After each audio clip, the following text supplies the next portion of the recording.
Sibiri Novembre kalo kile mugan ani kɔnɔntɔ an balima bamanankan mɛnnaw Mali kɔnɔ ani Mali kɔkan ni kuma b'a sɔrɔ aw minnu matarafalen bɛ jabaraniw kɔrɔ yasa a bɛ se ka faamuyali sɔrɔ TV Sherifila bamanankan kunnafoniw na minnu bɛ walawalali kɛ aw ye Mali lahaliyaw ani diɲɛ fan wɛrɛ taw la an b'a jira aw la k'a fɔ n ko nin ye o kuma selen. Centre international de conférence de Bamako CICB ale kɔnɔna minɛna k'a fa dew ka bɛn bi sibiri Novembre kalo kile mugan ani kɔnɔntɔ san 2025 ka sanga ni pharmacie feerelaw n'o ye u ka lafasali kulu ye u ka don kɛrɛnkɛrɛnni don min n'an b'a wele ko journée scientifique a baaraw bolodara bi baaraw bɛɛ lajɛlen tun bɛ Mali ministre muso min ka baara ɲɛsinnen bɛ kɛnɛyako ani jɛyako ma Mali jamana kɔnɔna na n'o ye colonel Asaba Jalo Toure ye. Baara kofɔlen kɛra ka sanga ni maabaw caman ka ɲɔgɔn sɔrɔ lajɛrɛsoba in kɔnɔ. Sherifila jabarani so tɔgɔ la Kadija Traoré ani Ibrahima Kulibali olu ye baaraw seereya. Journée scientifique Sinapo ni atakotani shirme akala la belebele walasa ferawo psika boloda cokomna kenya ko binakunka ninga maldenw olu ka kenya sabati ka sangani ni takotani shirna yi u ka babuso bolla de hunka e gumun kenbe ko segi u ka baraw konnana walasa nyafol be sika kala cokomna ninga ferawo tige o hukum konnana. C'est vrai problème caman be amason ka anda do fendo la parce que jamana be geleya kono. Mais amo mogo be bara la tumaro la ambe fura do di mogo do ma kalo saba après ambe aka fichi blakata ku ka nga wari sara ba ko no antise ka sara parce que ni problème bi donc ambe na tableau do tabali sigi bi amo mogo be kuma pour que au fait mun be sikama a traitement ka noya do ka boala parce que nga wari chama de bi tien au coin c'est fait donc au de problème fly ambe feka minyana boni sigi kono nyina no e anga mutuelle ko sigi no ba ko mutuelle santé mutuelle professionnelle mutuelle épargne ameno lube labe an yo lube labe tamina ane amu mo be sigi ka kuma nyogo yake Ministri so minka chinyeshin mekenya ko binakunga ali konye wala nyimandonge kata pharmacie uma ulo munka chesirika bonko sebe furakella ninga soroka nyini ofe ukaja kutekere nyogoma wala sa kenya ko psika sabati chugumna Mali kono docteur mana furakeli ke chugo fo fura de ka di banabato ma wala sa ka se ka sakusoro donc ba ira ka fo rôle mi be pharmacien na rôle denité bara mi do bara note ko ka chan wati gelaw tebena nyaw fo fenena kuma chama fora nga jamana nyemo aw nyere hamina foy waratana Mali dembe ka furakeli soro Mali dembe ka kɛnɛya sɔrɔ fi sigiyɔrɔ la ni ki be fɛn fɛn yɛlɛma a daminɛ ka gɛlɛ mais adamaden baara si tɛ kɛ ka ɲɛ an bɛ ɲɔgɔn lamɛn o la min ka cɛba minnu bɛ ani ka musobaw b'u fo. Fɛn ye pharmacien cɛsirilenw ye jɔnjɔn kɔni tala ka di olu ma walasa k'u tanu u ka baara kɛ ko ɲuman na o siratigɛ fɛ u y'u ka nimisiwasaw jira. Na bi ye donba ye ne yɛrɛ bolo ne kɔntannen don ne wasalen don Sinapo ye min kɛ ne bi a ye min kɛ ne ni ka barika ɲɔgɔn ye a ye min kɛ jamana ye. Fɛn min ye nin journée scientifique ye a munyamunya tɔ bonyana ni an ka ensemble instrumental maaw olu ka fɔlisen dumanw ye fo ka taa se kuma ɲɔgɔnyaw ma nin baaraw bololabaw ani maawolinu ni ɲɔgɔn cɛla la walasa fɛɛrɛ bɛ se ka bolola cogo min na kɛnɛya ko u bɛ se ka sabati Mali kɔnɔ. Kunnafoni nasira wɛrɛw fɛ forum belebele bɛɛ sigilen bɛ se ka daminɛ Novembre kalo kile 27 ka taa se a kile 30 san 2025 a bɛ ka kɛ Memorial Modibo Keita la lajɛrɛba in a bi tali kɛ sɛnɛko bunaku kan sɛnɛ min bɛ kɛ sabu ye n'an b'a fɔ a ma ko agriculture bio o bɛ se ka sabati Mali jamana kɔnɔna na cogo min na baara kofɔlen a taara ka sigi sen kan jɛrɛ jɛkulu baɲumankɛtɔ AMSD olu ka dɛmɛbaga jɛkulu n'o ye AMD ye olu ka bolodi ɲɔgɔnma hukumu kɔnɔna na ka fara fɛn min ye sɛnɛkɛla jɛkulu minnu bɛ Mali fantan naani bɛɛ lajɛlen na ninnu bɛɛ lajɛlen ye ɲɔgɔn sɔrɔ tile 3 kɔnɔna na yasa ka se ka ɲɛfɔli kɛ nin dakun kofɔlen kan baara kofɔlen a ko bɛɛ lajɛlen bɛ maa min ka yamaru kɔnɔ o ye Sulemani Yakuba n'ale ye directeur national de l'agriculture ye Sherifila jabarani so tɔgɔ la Abiba ta Konta a n'a ka jatala Samba Traoré don. ni forum national bara munu damne ni fleni kabri novembre kalo kile mugan wolonvla na kanga ba novembre kalo kile bisaba sa 2025 akunte doyere anga senefen ku sene kasoro angerema kula foshi na be fama agriculture biologique et agriologie ni hakina nyuma bora ONG AMSD manyamala ana jekuluto. Donc il est temps anga fara nyoga gɛlɛya minnu bɛ yen an bɛ se ka gɛlɛya ninnu wuli ka bɔ yen cogo min na k'u yira an ka gouvernement na n'u ye ministère de l'agriculture ye comme olu fana kɛlen don ka baara belebele boloda transition agroécologique kɔnɔ an bɛ se k'u jukɔrɔma tintin cogo min na nin taabolo ninnu na ka se ka sɛnɛ hɔrɔn kɛ pourvoyeur de création d'emploi a ka se ka baara di jeunes ma an ka se ka an ka autosuffisance alimentaire souveraineté alimentaire k'o fana ba sinsin an ka jamana kɔnɔ donc bi forum yɛrɛ fanba bɛ o de kan bi a kan bagaji n'i y'a jateminɛ kɔlɔlɔ minnu bɛ bagaji la a dan tɛ se ka fɔ ka ban a bɛ kansɛriw bila mɔgɔ la a bɛ na ni bana caman ye o yɛrɛ kɔfɛ bagaji minnu interdilen don tubabuw fɛ yen olu b'a ka sira sɔrɔ ka na se an fɛ yen malgré l'effort du gouvernement du Mali donc an bɛ kɛ jukɔrɔma tintin ye an ka ministère bolo pour que ka se ka o gɛlɛya minnu bɛ yen bagaji minnu interdilen don u ka se ka dan sira la an ka pratique écologique n'o ye sɛnɛ hɔrɔn ni agroécologie ka se ka dɔ fara o fanga kan cogo min na ka sugu dayɛlɛ sugu hɔrɔnw i n'a fɔ an bɛ taa sanni kɛ sugu tɔw la cogo min na pour que mɔgɔ minnu bɛ yen ni u man kɛnɛ n'u tɛ se ka produit suguya dɔw dun u ka se ka produit dɔw sɔrɔ kɛnɛya la ka dɔ fara u ka kɛnɛya kan ka dɔ bɔ environnement ka danger fana na lié à ces produits toxiques. Ni klena ni bara mi bolodalen fleni ko chama ni ba kono ni o do be talike exposition formation foire keno ni o foire be talike anga fem gere angere makula foshi makula ku bayelema ku yira maula ni seneke fen chama bala kene indien fa ni ale krengere ni ala directeur national de l'agriculture fanay ayo kelenga kumota ayaka ni sonja anaka bunya yira krengere ni ala ni hakilna nyuma mi talen fleni ni abisaka ke sababu ye ka kene ala se jamana kono diun yere ma folo bari foite biobo ambe sene mun ke ni bagajin ti do ala engrais ni fem foite do ala ni mi se kan la kenya quoi ani forum belebele bado boloda Burkina kaw nana Côte d'Ivoire kaw nana la Guinée kaw nana je pense Sénégal kaw nana o bela amba yira anga mogula anga anjanto ambe femundu donc nunu ye ni blase sirakan ya blase 5 ans pour que anga hakili to ambe femundu anga na bagaji kala anga na engrais chama kala obiseka ke sababu ye ni me kololo se mogoma donc au hokum konala la anya ñokon soro bi fembe nana ni nana ministre représenté parce que an yere ni benim blasira an yere ga objectif de do an tumba fe ka tiere la ambe mun seni ambanjan tola parce que bana chama si san ya alaje anti se ka kundona a chama sababu ye ambe femundum ulu seni chogo c'est-à-dire mo mba ta ube baganji ube produit mu yo fli yoro dola ulu bata ka nana fin la kele ici donc abise ka kololo se mogomo donc ma chama nana kenenka wala sa ka famiyali soro kerengere ne yala senebe se ka ketugumina ka soro angere makala ni panelu kera no oyo kuma falen nyokoni nyiningali jabi ona nyokona chamo hakila jigna ka dawkulo kan afo ni barako fale mkera ni atako folo tuyeni akera wasa belebele bay ni kenen yere kwara kunchera ni standi nunu visiteli ma ba munu kene soro fo atase mawo matume keneka marché de Solo Traoré walma suguni kura ale furana ka je pass ka sangani femi jere jakulu bami sigilen bɛ Mali sugu bɛɛ lajɛlen tɔgɔla no ye collectif national des acteurs du marché Sena Mali bakurubala olu nu u ka dɛmɛbaga jakulu no ye WIV SA olu ka tɛgɛdi ɲɔgɔnma o hukumu kɔnɔna na baara kofɔlen n'a bi don bɛsɛ ani jɛya kɔnɔna na k'an ka sugu kɔnɔna k'u sɛbɛkɔrɔ furan k'u jɛ o borodala bi suguni kura la ka sangani ni jɛrɛjɛkulu maa ɲɛmɔ a ka ja fo ka se WIV ale maa ɲɛmɔ ma an ka ɲinikɛla minnu tun bɛ kɛnɛ kan o ye min sɔrɔ an k'o ɲamada ɲɔgɔn fɛ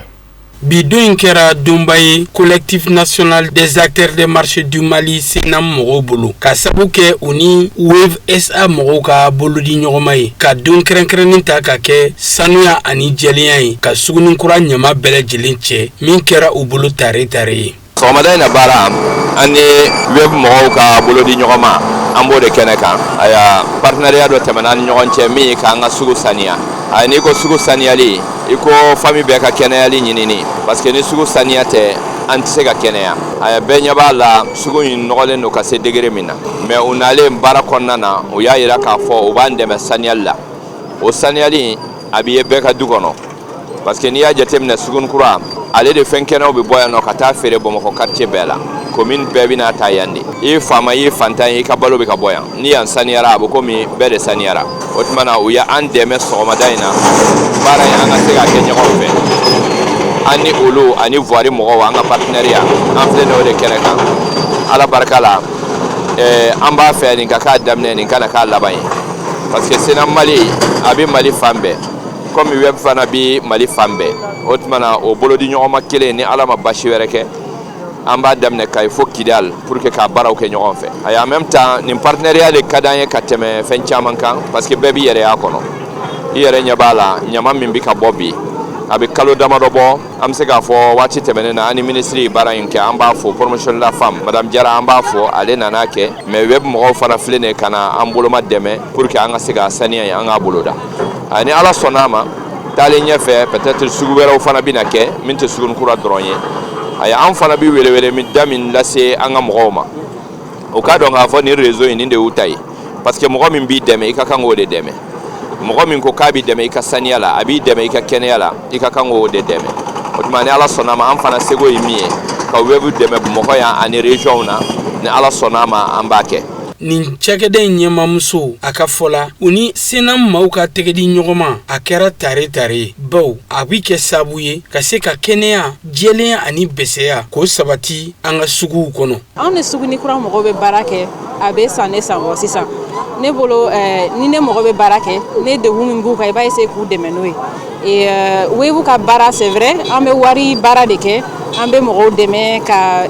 wari économiser ka transfert d'argent kɛ mais an t'o dɔrɔn ye an ye maliyɛnw fɛnɛ de ye an ye maliyɛnw fɛnɛ ye et puis sugu fɛnɛ tɛ yɔrɔ i bɛ feere dɔrɔn kɛ mɔgɔw bɛ ɲɔgɔn sɔrɔ mɔgɔw bɛ ɲɔgɔn dɔn mɔgɔw bɛ baro kɛ fɛn caman bɛ kɛ sugu kɔnɔna la donc n'a saniyalen don mɔgɔw bɛ kɛnɛya et donc an kɔni tun b'a fɛ ka dɛmɛ don sugu mɔgɔ comité association mɔgɔw cɛ pour que u ka se ka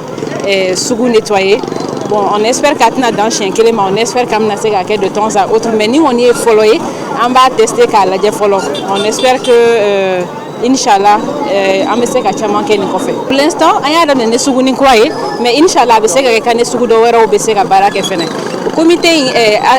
association in u bɛ fan bɛɛ de fɛ u bɛ de Bamako jusqu'à Kidal donc ni an ka baara fɔlɔ ye ɲɔgɔn fɛ mais an bɛ dugawu kɛ ni kana kɛ baara laban ye donc en effet a bɛ se ka kɛ an bɛ tila ka taa sugu dɔ wɛrɛw fɛnɛ ta kɛ se ka wele min lase o ye vraiment bɛɛ k'i jija sugula baarakɛlaw yɛrɛ dɛ mɔgɔ o mɔgɔ sigilen bɛ yɔrɔ min na bɛɛ k'i jija i sigilen bɛ yɔrɔ min na o yɔrɔ ka se ka nettoyer o bɛ camanba de bɔ ɲama na parce que an bɛɛ de ka kɛnɛya ko don. An b'aw ladɔnniya k'a fɔ ko Wave ye cakɛda kɛrɛnkɛrɛnnin ye min cogolen bɛ Mali jamana kɔnɔ n'a ka baaraw bɛ ɲɛsin wari cili ani wari tali sanni feere o n'a ɲɔgɔnna wɛrɛw ma wa u ka baara ti dan o dɔrɔn ma koyi u kɛlen bɛ ka wuli ka baaraw caman boloda kɛrɛnkɛrɛnnenya minnu bɛ don kɛnɛya ko sanuya o bunakun kan min nana wolo o ni Sugunikura maaw ka tɛgɛdi ɲɔgɔnma na bi baara kofɔlen a kow bɛɛ lajɛlen kɛra bonya ni karama ni nisɔndiya kɔnɔ bawo Sugunikura cɛ a n'a muso denmisɛn ani maaba ka fara nin cakɛda kɛrɛnkɛrɛnnen ɲɛmɔgɔyaso u bɛɛ lajɛlen jɛra ka Sugunikura furan k'a jɛya k'a ɲama bɛɛ lajɛlen cɛ. Kunnafoni nasira wɛrɛw fɛ Sherifila denbaya ka sanga ni jɛkuluba min sigilen don n'an b'a wele ko mouvement artiste pour les actions de citoyenneté bakurubala MAAC u y'a kanu ka jɔnjɔn sɛbɛn ani lakodɔnni sɛbɛn ka ta ka ɲɛsi Mali alisilame ɲɛmɔgɔw ka tɔnba Haut Conseil islamique du Mali ma ɲɛma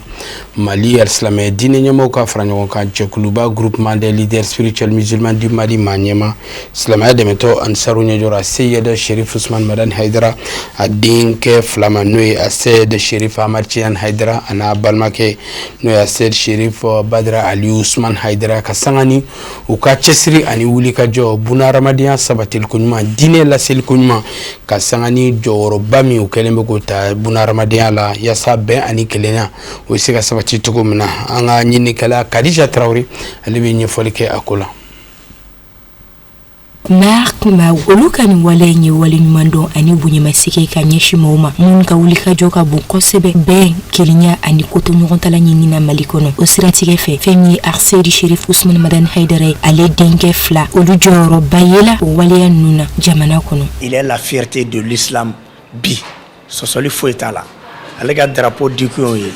jɔnjɔn minnu fana dira ma ka fara drapeau kan o jɔnjɔn kelen bɛ kuma ka engagement n'a ka dévouement n'a ka détermination kan a n'a ka soutien envers la communauté musulmane à l'éducation au sport et aux artistes jɔnjɔn filanan fana dira ma ka fara drapeau kan o bɛ kuma ka prix de l'espoir kan mun y'a dɔgɔkɛ ta ye n'o ye Seko ye Usman Haidara ye n'u b'a fɔ a ma ko Badara an nana ale ta d'a ma an ka bɛn maaya la sira de kan barisa an ka bɛn maaya la ye jɛkulu ye jɛkulu mun ni siya ani diinɛ mɔgɔ bɛɛ bɛ se ka ɲɔgɔn sɔrɔ a kɔnɔ o ni ka jigida fana kan ka trophée filanan fana d'a ma n'o bɛ kuma prix de l'espoir kan ka yira an jigi dalen don ni cɛ fila in bɛɛ kan. fɛn ye Asɛd Sherif Ahmed Tidiane Haidara a n'a balimakɛ Sherif Badara Aliyu Usman Haidara olu ka nisɔndiyaw jira ani wale ɲumandɔn folikanw ka ɲɛsin maaw ma. Nin waati la an nisɔndiyalen don ni an balimaw yeli ye an fɛ yan ni fasodenw fana ka jateminɛ ye a ta k'a fɔ k'u ɲɛ bɛ e ka jɔda dɔ la o faso kɔnɔ fo kana wale ɲuman dɔn k'i ye o bɛ i yɛrɛ nisɔndiya o bɛ nisɔndiya mais a bɛ tila ka min dayɛlɛ an ye o de ye cɛsiri ni baara ye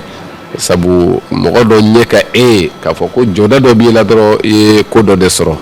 i ye ko min sɔrɔ janko olu ye an wale ɲuman dɔn ni wale ɲuman dɔnna min ye dɔ de fara cɛsiri kan ko an bonyana ni min ye fo dɔ ka fara o kan sa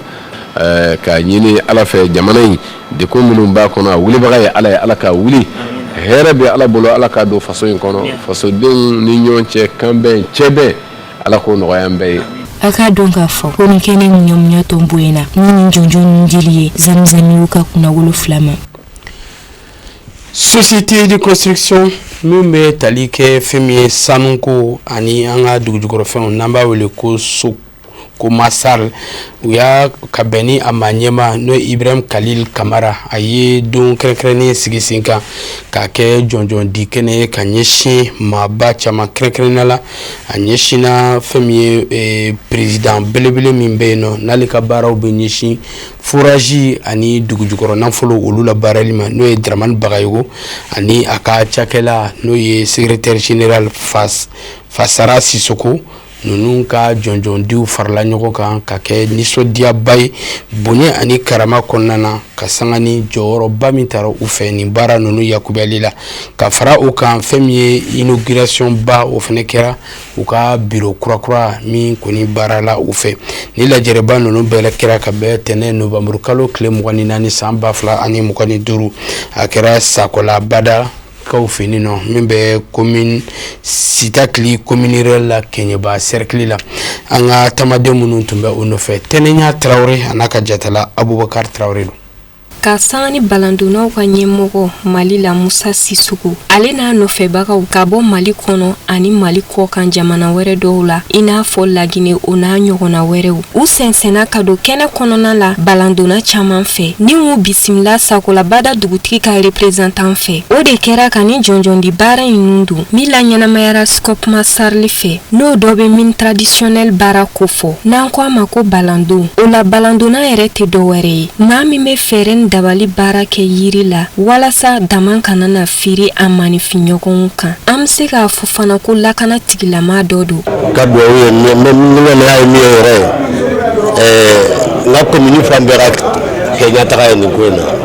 ni minnu ye prophète dira ni minnu ma bi u n'a ka kan. Musa Sissogo n'ale u ka formateur ba ye Mali kɔnɔna na a ka kɔrɔfɔw kɔnɔna la a y'a yirana k'a fɔ k'u ye maa min former nin baara in na a ka ca ni maa 1000. An yɛrɛ mɛnna ka nin dɔ laɲini ala de ko n'a don ma se a tɛ se ka kɛ. Balando ye fɛn ye Afrique de l'Ouest kɔnɔ gouvernement b'a la kodɔn kosɛbɛ. A sɔrɔ bolola damasɛn tɛ se ka kɛ balonda kɔfɛ. N'i y'a mɛn n'i ko bolola damasɛn balonda de don. N'i ye damasɛn ka se tɛkisɛ ma n'a tɛmɛna ka ban ni balonda mana baara tɛ se ka kɛ. Mais État ma balondaw la kodɔn. Bon an ka ni organisation in a sababu bɔra Ibrahima Kalilu Kamara de la a bɛ bɔ Laginɛ Sigiri. O de ye initiative ta ko ka farafinna bɛɛ fara ɲɔgɔn kan an ka don da kelen fɛ ka bɔ da kelen fɛ pour que balondon bɛ se ka lakodɔn farafinna kɔnɔ an ka baara yɛrɛ balondon kɔnɔ hadamadenw kisi fagali ma balondon ka baara yɛrɛ hadamadenw kisi fagali ma ni dɛmɛ fana ka bɛ cɛnni kɛ dɔrɔn ka se k'o labɛn quoi donc o hukumu kɔnɔ an ka nin laɲini ninnu ye de pour que gouvernement ka se k'a lakodɔn degun min b'an kan an ni gouvernement ka jɛ ka degun wuli ɲɔgɔn fɛ donc mais dama tɛ se ka baara mɔgɔ min ko n'o kɛra jamana kɔnɔ k'a ma lakodɔn dɔrɔn vraiment a baara nafa ka dɔgɔ. Nin jɔnjɔndi kɛnɛ in kan Ibrahima Diallo n'ale sakolabada tumuluba ɲɛmɔgɔ ye a ye seereya kuma caman fɔ ni k'a yira k'a fɔ ko jɔnjɔn dilen filɛ maa minnu ma k'u n'a ka kan ni k'a fara kan k'a fɔ ko bɛn ni hɔrɔnya bonya ani tilennenya de b'olu ni ɲɔgɔn cɛ. San'a bɛ bɔ a ka kɔrɔfɔ kɔnɔna na a ye waleɲumandɔn foli ta k'a ɲɛsin dugutigilakaw ma sabula olu ka yamaruya de kɔnɔna la baara in sira ka nɔgɔya olu bolo. Ka foli di maliden bɛɛ ma ka dugawu kɛ an ka jamana ye gɛlɛya min b'an ka jamana kɔnɔ bi ala ka jamana ye ala ka gɛlɛya in wuli ka bɔ a kan an ka faamaw bɛ cɛsiri min na halisa an b'a ɲini ala fɛ ala ka n'u lakana damabin tun ka ca an fɛ parce que an ka dugukolo man ɲi mais an ni balanaw ka sigi ka fɔ kɔnɔla la an ye laɲini k'u fɛ u k'an dɛmɛ pour que ka jura lakana u jɔnna n'a ye u sɔnna an n'u ka fara ɲɔgɔn kan an k'u dɛmɛ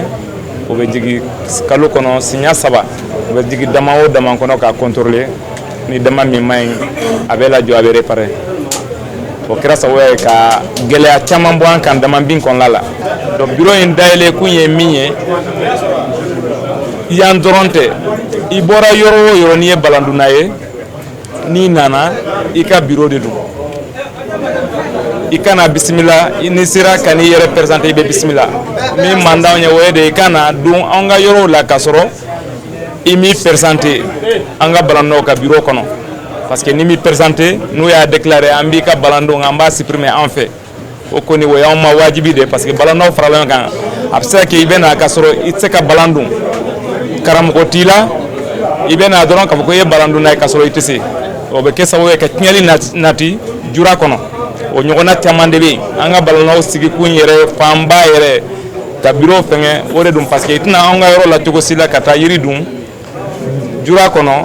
ka sɔrɔ i ma na yamaruya ɲini an ka balandaw fɛ an k'i ɲininka an ka balandaw k'i ɲininka i ye mɔgɔ qualité ye jumɛn ye i karamɔgɔ ye jɔn ye i bɔra min an b'o bɛɛ ɲɛɲini k'a ɲɛdɔn balandaw bɛ yamaruya d'i ma i n'u bɛ fara ɲɔgɔn kan ka balan dun. Farafina bololabaaralaw k'u bolo di ɲɔgɔn ma o de ye Manden Sako ka déplaceli kun ye ka bɔ Laginɛ min yamaruya bɔra u ka PDG yɔrɔ la n'o de ye Ibrahima Kalilu Kamara ye a y'a yira k'a fɔ k'a ma gɛlɛya foyi sɔrɔ a ka taama in kɔnɔna la. Baara nin yɛrɛ kun ye mun di sisan an bɛɛ b'a fɛ farafina jamana bɛɛ bɛ ka taga ɲɛ jamana de bɛ ka taga ɲɛ fɛ cogo di i bɛ se baara min na i k'i dɔ ja o accident man fan ani jamanaden bɛ hɛrɛ sɔrɔ o cogo min i b'i seko min kɛ o rɔ ka jamana maramansaw ma dɛmɛ o de bɛ tɔgɔ di jamanaden bɛɛ ma. Trophée dira maa minnu ma u y'u ka nimisi wasa yira ni k'a ɲini u balandonna ɲɔgɔn tɔw fɛ Mali kɔnɔ ani Mali kɔ kan u ɲɛmadali la olu la sabula ɲɔgɔndan in y'a fɔlɔ ye nin tɛna k'a laban ye. Bon nisɔndiya min bɛ n bolo bi o ye cérémonie de an ye trophée min sɔrɔ ka bɔ Laginɛ an ka président fɛ n'o ye Ibrahima Kalilu Kamara ye parce que an bɛ jɛkulu dɔ la farafina bɛɛ n'o ye an ka jɛkulu ye a ɲɛmɔgɔ ye Guinéen de ye a tɔgɔ ye Ibrahima Kalilu Kamara donc ale de ye jɛkulu dɔ sigi jɛkulu in ko a tɛ fɛ k'a mɛn k'a fɔ ko farafinden dɔ bɛ yen ko dama binna kan k'a sababu kɛ baara kɛkojuguya ye n'o ye dama baara ye donc farafinden ka i dayirimɛ ɲini dugukolo kɔrɔ k'a sɔrɔ dugukolo ma dankari kɛ a ka ɲɛnamaya la donc ale de y'o jɛkulu sigi n'an b'a fɔ o jɛkulu ma ko groupe constitution de pays a président ye Ibrahima Kalilu Kamara de ye ka bɔ Laginɛ donc ale de ye trophée ta k'a di Sakolabada ma ko 2024 la u ye jateminɛ kɛ k'a ye ka fɔ Sagolabada balɔntanw ka cɛsiri de bonyana kosɛbɛ baara in kɔnɔna na. Donc baara in laɲini bɛ cogo o cogo an ye baara in kɛ o kɛcogo de la. Ne ka danga Fasara Sisoko. Donc u ye trophée 2 d'a ma ka délégation wuli Laginɛ. O délégation ɲɛmɔgɔ n'o ye Mande Sakɔ ye olu de nana ka na o trophée di k'an ma bi. O nisɔndiya de b'an bolo bi. Ne ye kuma min fɔ ka fara ka kuma kan san o san n'i y'a jateminɛ an ka juradaw la mɔgɔ min bɛ ka to a la a ka ca mais baara in sigilen ni sisan tɛ tiɲɛ yɛrɛ la anw fɛ yan yɛrɛ fɛn fɛn ye san 8 ta a b'a bɔ dama tɛ mɔgɔ min na la donc an ka baara cɛsiri ni a ɲɛdɔn donc o y'o de jateminɛ président y'o de jateminɛ ko ka na jɔnjɔn d'an ma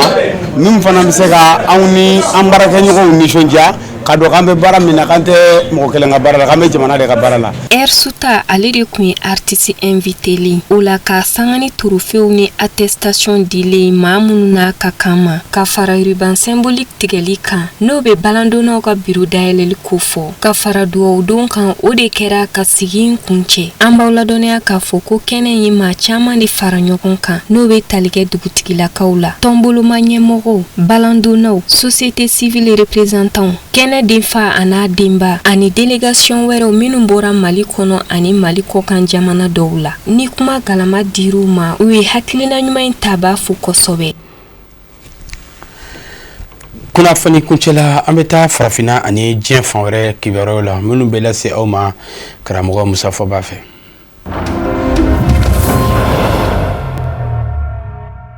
Guinée Bissau kafo jaso maaw bɛ k'u yɛrɛ ɲininka a ko kunga nga maa min ye diɲɛma wele ko ka fanga bina Umaru Sisoko ambalo jamana ɲɛma a bilama bɛ Senegal faaba la Dakar a donna ye ka bɛn ni Novembre kalo tile 27 ye farafina tile bɛ yanfa jamana 12 ka jɛkulu CEDEAO olu kun ye lajɛ balalen kɛ Guinée Bissau kafo jaso in ka bɔlɔlɔ nasiraw fɛ ma ale de y'a sebaaya ta wa b'a ɲini surasiw ka ɲɛma fɛ fanga latɛmɛ bɛ o min ka bolo kan jaabiw minnu bɛ kalata labɛn ni jɛkulu kɔnɔ jaabiw ka bɔ k'u da diɲɛma tulo kan Fernando Dias fanga sinamatɔ ɲɛma ye a jira k'a fɔ Umaru Sisoko ambalo jamana ɲɛma kɔni ye kafo jaso dɔ de namara labɛn a yɛrɛ fɛ n'o tɛ k'a ka fanga ma bi Basiru Jomayi Fayi min ni CEDEAO ma ɲɛma tɔw kɔnɔ fɛn kana olu sɔrɔ nka Basiru Jomayi Fayi ka minisiri ɲɛma Usmane Sonko bɔra ka laseli kɛ ale ko kalata bɛ senna kalata jaabi ma bɔ fɔlɔ Umaru Sisoko ambalo ka fanga bin namara kuma do mashima ngwara da aka fanga la o kuma na manya ko kalata kɛra ko jaabiw bɛ yen jaabiw ka bɔ seba ka dɔn nin ye Usmane Sonko Senegal minisiri ɲɛma jɔyɔrɔ ye kɔrɔ farafina tɔnba Union Africaine a ka kan a ka jakoya diɲɛsereke naani setigi jamana baw ka u ka kiiribulon Cour pénale internationale CPI a taabolo ka fali nin ye Kenya jamana sanfɛ kiiribulonba dɔ ɲɛma de ka laɲini ye ale RSI kunnafoni de sira Sputnik Afrique cɛ Christopher Oye a ko a dɔn bɛ bɛɛ fɛ k'a fɔ nazarala siriki jamanaw ka kiiribulon Cour pénale internationale CPI a sennɔ ka ca farafina jamanaw kunga kuma bɛɛ a bɛ sɛgɛsɛgɛli la farafina jamana dɔ kɔnɔ ka ɲɛsin jamana ɲɛma kɔrɔ dɔ mɔ kuma dɔw la yɛrɛ farafina jamana ɲɛma dɔ b'i to ɲɛmaya la wele bɛ bila mɔ CPI fɛ o dɔ kɛra Kenya kuma min na ni bi jamana ɲɛma William Ruto a ye o don jamana ɲɛma Uhuru Kenyatta ka danga ye William Ruto tari yɛrɛ sɔrɔ CPI la sɛgɛsɛgɛliw kɛra o labanna ka diya mɔ a ka segi ka na a ka jamana ɲɛma dangan jɔyɔrɔ la o ye mafiɲɛ ye munna ka sabu kɛ i t'o wulikajɔ ɲɔgɔnna ye CPI fɛ ka ɲɛsin diɲɛ fan wɛrɛ mɔɔw mɔ ko kuma na a ka kan taabolo ka falen CPI kɔnɔ farafina tɔnba Union Africaine yɛrɛ de kan k'o jagoya CPI kan Christopher Oyer a ko farafina tɔnba Union Africaine a kan ka to a kunga kan mɛn diɲɛsereke naani bina kun ka sa CPI yɛlɛmali kɔrɔ wa farafina tɔnba Union Africaine yɛrɛ kɔnɔ a ka kiiribulon bolo fara min bɛ yen n'u ko ma ko Cour africaine des droits de l'homme et des peuples o ka kiiribulonɲa taa bɛ kɛ ka diyatigɛli kɛ ni ka bɔ k'o dakuruɲaw lase k'i jɔ ye a ti maa nɔ bɔ ko a ka kan farafina tɔnba Union Africaine ka o kiiribulon fɛnɛ ka kɔrɔ don a ka se ka maa nɔ bɔ hali farafina gun yɛrɛ kɔfɛ CPI kan ka se yɔrɔ a yɛrɛ fɛnɛ ka se ko n'o kɛra ni CPI ma se ka maa min nɔbɔ nazaralasetigi jamana la nazaralasetigi jamana ɲɛmaa la farafinatɔma Union Africaine bɛ se ka ko ta yɛrɛ tuna k'o tigila maa nɔbɔ farafinatɔma Union Africaine nɔ na a ko n'o kɛra damakɛɲɛ bɛ don kow taa cogow la bibi in na Christopher Oyer Keniyakaw ka sanfɛ kiribulonba a ma ɲɛma ɲi a ko i jɔrɔn bɛ ni ɲɛ tɛna sin Tanzanie jamana demo Tanzanie jamana min kun bɛ boloma da yɔrɔ ye nazaralasetigi jamanaw fɛ ko bɛnkan fanga a sinsin bɛ o kan kuma bɛɛ kalataw de bɛ labɛn dɔ bɛ na fanga na dɔ bɛ taa ka sɔrɔ joli ma bɔn kɔsa in na musolaka Suluhu Hassan a kɛtɔ k'a ka fanga kurakuraya kalata senfɛ kalata kɔfɛ manga kɛra sababu ye ka maa caman bɔnɛ a nin na Jɛnsɛrɛgɛ naani setigi jamanaw ka kiribulon Cour pénale internationale CPI laban bɛ sɔn ka don Tanzanie jamana nɔfɛ ni maaw ka laɲini ye minnu tɛ ka Tanzanie jamana ye ni ɲɛ ɲuman ye ka ɲuɲu ni ɲaɲa wuli Tanzanie jamana kɔnɔ Tanzanie fanga nɔfɛ k'o de jɔrɔ b'i la bi. Faransi jamana a ɲɛma Emmanuel Macron bɔra ka laseli kɛ k'a fɔ don nataw la Faransi sifinnakaw k'u sigi ni a ye n'i y'a kanu ka don surasiya la cɛta badada hadada tali tɛ u ko cɛta min mɔ ko service militaire volontaire jagoya tɛ maa kan n'a diyar'i ye ko da yɛlɛn b'i ye nin sariya kura min bɛna don ba la ni a kɛra tɛmɛfɛn ye Faransi jamana wasabulon kɔnɔ maa k'a fɔ ten bawo Emmanuel Macron fadenw de ka ca wasabulon kɔnɔ bi maa don ɲin tɛ bulon min kɔnɔ i dɔn na kuma tɛ foyi n'a kɛra tɛmɛfɛn ye a na don ba la Emmanuel Macron ye laseli in kɛ a ka bɔɲɛ dɔ de senfɛ surasi daga yɔrɔ dɔ la Faransi worodugu yanfa fɛ ka digi a kɔrɔ yanfa ka ICR a ko maaw tali surasiya la jagoya ni bin kulubali o tɛ nka bi Faransi jamana mago jɔn bɛ a denw de la ka se k'a lakana wa ko in dabɔn tɛ ka dɔ kɛlɛ ale fɛ nka n'i b'a fɛ i ka bonya diɲɛ kɔnɔ diɲɛ min ngɛn bɛ farati ye bi a ka kan i ka kɛ tamakifɛn ye Emmanuel Macron ko cogo jumɛn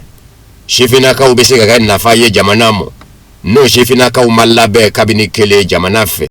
ka fɛn dɔ nani kunbɛn fɛn min bɛ se ka kɛ tɔɔrɔ ye jamana mɔ a ko nin hakilina kura in service militaire volontaire a bɛ daminɛ tilema nata a ko a ɲɛsin bɛ sifinnakaw ma minnu sisa b'a daminɛ san 18 ka taa san 19 na cɛ ani muso kalo 10 kɔnɔ a bɛ bɛn o de mɔ kalo kelen bɛ kɛ maramafɛn labaara cogo o degeli la ani curanjuraniw minnu kan ka kɛ ka kolow don ka pasaw gwɛlɛya k'i minɛ k'i kɛ maa jolen ye kalo kɔnɔntɔn tɔ sa o bɛ kɛ surasi jɛkuluw kɔnɔ i ni surasiw bɛ taa surasiya baara kɛ yɔrɔw la Faransi jamana kɔnɔ ani Faransi jamana ka mara bɛ boli yɔrɔw minnu kan kɛrɛnkɛrɛnnen ɲɛna u ko yɔrɔ min ma ko France d'outre-mer o ye yɔrɔw ye jamana ɲɛmaa t'u bolo a kɔnɔninw bɛ dulomɛ Faransi la dɔw bɛ wele ko Guyane dɔw bɛ wele ko Mayotte Martinique Guadeloupe olu bɛ kɔnɔw na kɔnɔw minnu bɛ wele ko les Antilles wali kelen les Caraïbes u caman bɛ waso n'u ka farafinya ye u tɛ ni farafinna gun ye u tɛ ni nazarala ye nka u jateminɛ bɛ k'u kɛ Faransi jamana denw ye a baara ta u tɛ Faransi jamana kɔnɔ ko sifinnaka ninnu ka donda kawuriya kuma Faransi surasiya kɔnɔ u ka wulikajɔw bɛ se ka se o yɔrɔw la surasiw nɔfɛ.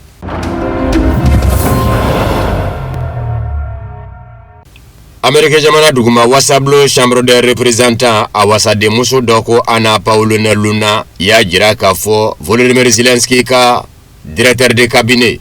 o kɔrɔ ye jamana ɲɛmaa yɛrɛ kɛrɛfɛ maa min y'a ka kow ɲɛnabɔbaa ye n'o ye Andrei Yermak ye a tɔgɔ ka ye yuruku ko kuma na Zelensky ka fanga kɔnɔ fo a yɛrɛ ka wala sɛmɛ ka bɔ a jɔyɔrɔ la a b'a jira de k'a fɔ nafolo minnu bilara Ukraine jamana ɲɛmaa Volodymyr Zelensky ka bolo ka a nafolo ninnu ditɔ kuma bɛɛ nafolow nɔk'u kun ka taama a labaaratɔ nɔfɛ k'a dɔn n'o y'a sɔrɔ a bɛ ka don a dikun na Ana Paulina Luna n'o ye wasaden ye jamana ɲɛmaa Donald Trump ka fanga ɲinindɔ la républicain wasaden Floride mara tɔgɔ la a ko bɛɛ kɔni ɲɛ bɛ la sa dɛ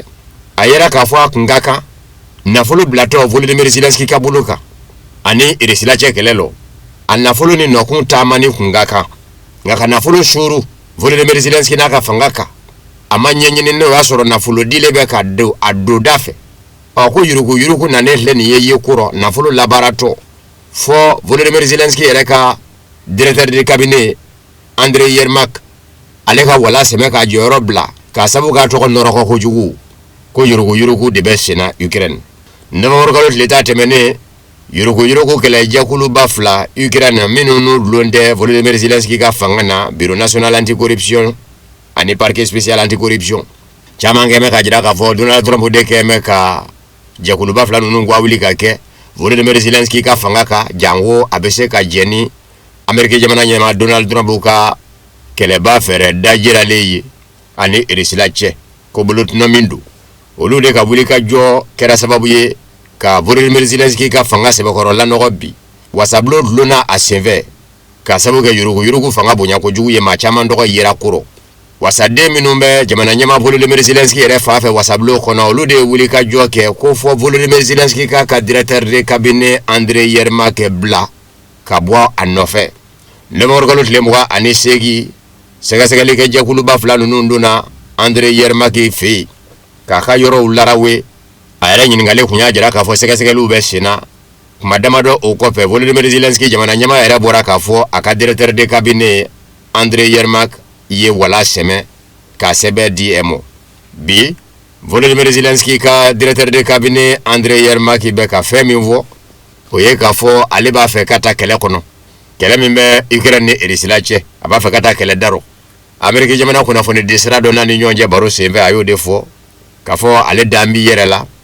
ale ma jaba yelenye ata fe ka digulase jamana nyama Volodymyr Zelensky mo wala bembe kata kele kono kele daro Ukraine ni erislache Amerika jamana kuna fo ni disra yira ka fo abita kele daro do mi ngoni adama so mo folo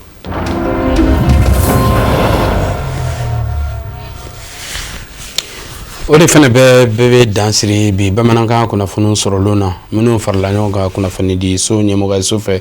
ka lase aw ma ka bɛn ni kuma ye foli bɛ kɔrɔkɔrɔ ka ɲɛsin an kanubagaw n'an filɛbagaw Mali kɔnɔ ani Mali kɔ kan laseli wɛrɛ an ni an bɛ ɲɔgɔn sɔrɔ aw k'an bɛɛ jɔn waati